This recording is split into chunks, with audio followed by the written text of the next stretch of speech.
What's going on, guys? I'm Steve. Welcome back to the channel. Welcome back to another video. If it's your first time stopping by the channel, hit that subscribe button. Trust me, you won't regret it. If you're a returning subscriber, as always, guys, welcome back, and I do appreciate the support. Guys, after almost a 1-week manhunt, this man here, Sammy Patrick of Scott County, Mississippi, has been apprehended by authorities. Now, this guy right here is accused of murdering, R-wording, and setting an elderly woman on fire, guys. Now, I did a story about him. This is just the update. I'm about to play the video that shows where he was caught and how police wound up catching him. I said this guy had the potential of being a very dangerous person. I still hold true to that. I'm going to show you this video. We're going to come back and get on it. But before I show you this video, a couple of people had some unkind comments, in reference to this story. They said, oh, well, Steve, you need to get your facts straight. You need to do more research. He didn't R-word this woman. Like I stated in the other video last week. Supposedly he did, and I'm going to prove it. Watch the first thing this man says in his intro of introducing you to this news article. I'll accept your apology afterwards. Check it. The manhunt is over for the suspect accused of raping and killing an elderly woman in Scott County. 12 News' Tia McKenzie has more on the arrest of Sammy Patrick. Sammy Patrick is currently being held at the Scott County Detention Center after nearly a week-long manhunt. Patrick was able to see them. He got off the interstate on the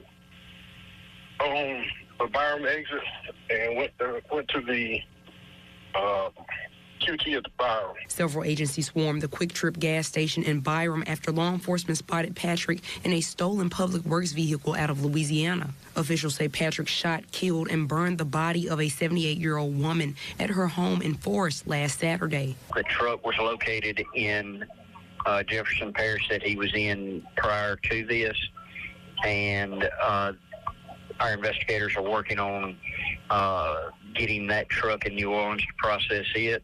But the truck is at the Scott County Sheriff's Office. We're waiting on a search warrant to process it.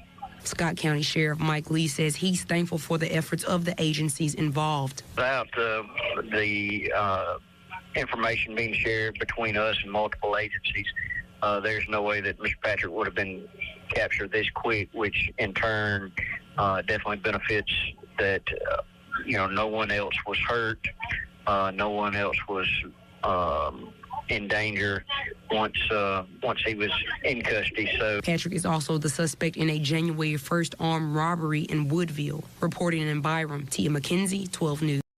All right, guys, that's the story of Sammy Patrick. And honestly, I thought he was going to get caught quick. Now, they said they used resources and, they used a lot of stuff that, was helpful to them in apprehending him. But he's a first-time felon. This is why I say he would get caught. He was a first-time felon. He was doing erratic stuff. He did what he did to the lady. They got it on camera, like some of the stuff on camera that he did.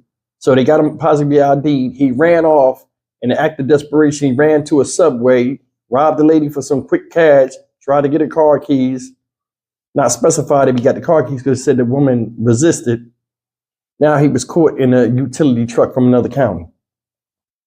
Reason why I say this guy was dangerous, like I did in the other video, was because being that this guy, has never committed a crime, and like he just had all of these things piling up. Just think about it.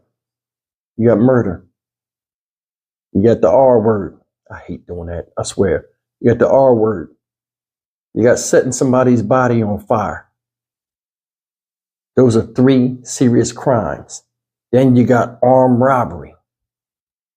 Attempted carjacking, I guess, because he tried to take the lady's car.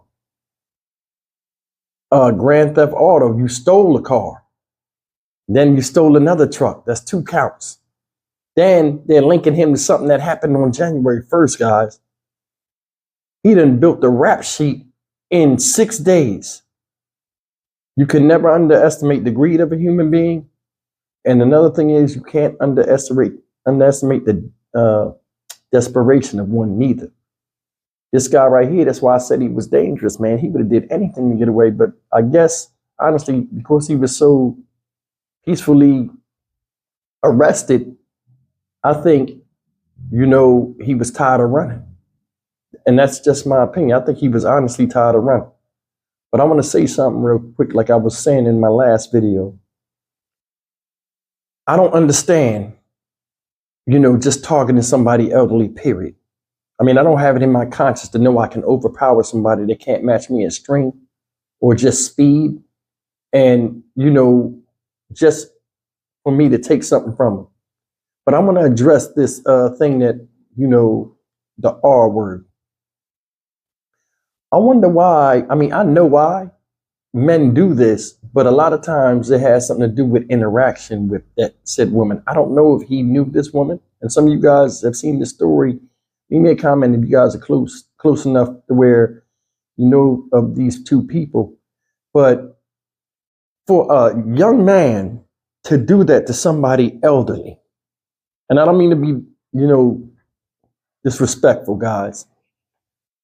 What's in that for you besides dominance?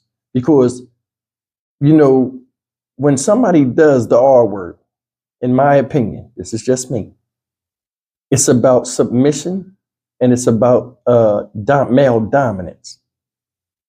I say it should be treated like a hate crime, but, why would you need an older woman that old to submit to you?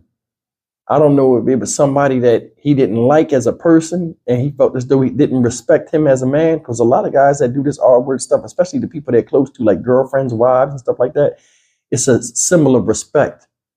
By taking somebody's very being, they show them, hey, no matter what you want, I control you, and, you are not your own person. You're what I say you are. And I think that's sickening. But the whole thing of setting her on fire and stuff like that, man, what kind of people are we? I mean, what kind of human beings are we, man? For real, seriously, we really got to think about stuff like that. This guy has never committed the crime, supposedly, and that's the scary part. But you could get it in your head after doing so much carnage that you consciously and willfully did. You want to just go through all of that stuff, pouring a flammable liquid on a woman, somebody's mom, somebody's grandma, and then set the body on fire. So, as if to hide the shame that you create. Make it make sense. I'm glad he's caught. And I'm glad, like the officer said, a lot of other people didn't get hurt because, this type of person is one of the most dangerous type of people. Someone that'd stop at nothing to get away with something that they did that they shouldn't have did in the first place. I'm Stock Market Steve for the Dynamic Reason channel. As always, like, comment, share, and subscribe. May this lady rest in peace. And this guy get what's coming to him, which is a lot. I'll see you in the next video. Take care.